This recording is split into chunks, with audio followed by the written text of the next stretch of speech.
Hi friends, இது Thursday எடுத்த mini vlog. இன்றைக்கி நான் லஞ்சுக்கே ஹாட் சாக்லேட் தான் ப்ரிப்பேர் பண்ணியிருக்கேன்.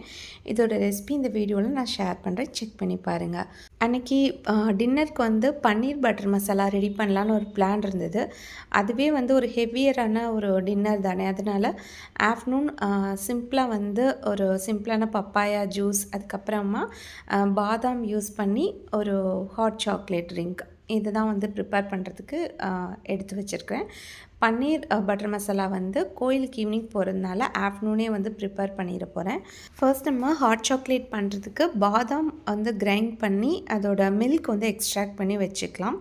அதுக்கப்புறம் நம்ம இது கூட மக்கானா பவுட்ரு பண்ணி ஆட் பண்ண போகிறோம். மக்கானா நம்ம பவுட்ரு பண்ணிவிட்டு அது கூட கொக்கோ பவுட்ரு கொஞ்சம் வாட்டர் ஆட் பண்ணி நல்லா ஸ்டிர் பண்ணி அது பாயில் ஆனதுக்கப்புறமா இது கூட நாட்டு சக்கரை நம்ம எடுத்து வச்ச ஆல்மண்ட் மில்க் இது தான் சேர்க்க போகிறோம். இப்படி தான் நம்ம இந்த ஹாட் சாக்லேட் ரெடி பண்ண போகிறோம்.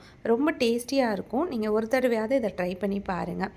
எல்லாருக்கும் இது டின்னராக இருந்தாலும் கூட எனக்கு இப்போ பன்னீர் பட்டர் மசாலா அப்படிங்கிறது ஒரு 5:30 போல் நான் எடுத்துருவேன். அதனால் எனக்கு கொஞ்சம் அந்த ஈவினிங் டைமில் வர கிரேவிங் குறையிற மாதிரி இருக்கும்.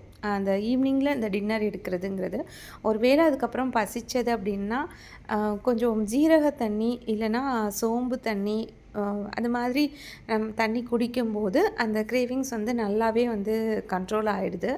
இந்த மெத்தட் நீங்கள் வேணாலும் ட்ரை பண்ணி பாருங்கள். இந்த ஹாட் சாக்லேட் ட்ரிங்க் இப்போ நான் ரெடி பண்ணது நீங்கள் குடித்து பார்த்தீங்கன்னா தெரியும். அட்லீஸ்ட் உங்களுக்கு 2 hours அது பசிக்காமல் இருக்கும். இது கூட நான் பப்பாளி ஜூஸ்மே இதுக்கு முன்னாடி சாப்பிட்டேன் இல்லை, அதனால் எனக்கு லன்ச் டைமில் சுத்தமாக பசிக்கவே இல்லை.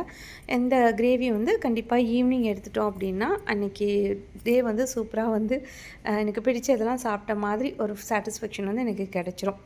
அண்ட் மற்ற வீட்டு வேலைகள்லாம் முடிச்சுட்டு என்னோடய கஸ்டமர்கிட்ட பேசுகிறது அந்த மாதிரி வேலைகள் இருந்துச்சு. அதை பார்த்து முடிச்சுட்டு கொஞ்ச நேரம் என்னோடய நேப் டைம் ஒரு அரவுண்ட் 2 o'clock எடுத்துக்கிட்டாச்சு. இப்படி தான் என்னோடய டே போச்சு ஃப்ரெண்ட்ஸ். உங்களுக்கு இந்த மினி vlog பிடிச்சிருந்தான்னு லைக் பண்ணி ஷேர் பண்ணி சப்ஸ்கிரைப் பண்ணுங்கள். தேங்க்யூ.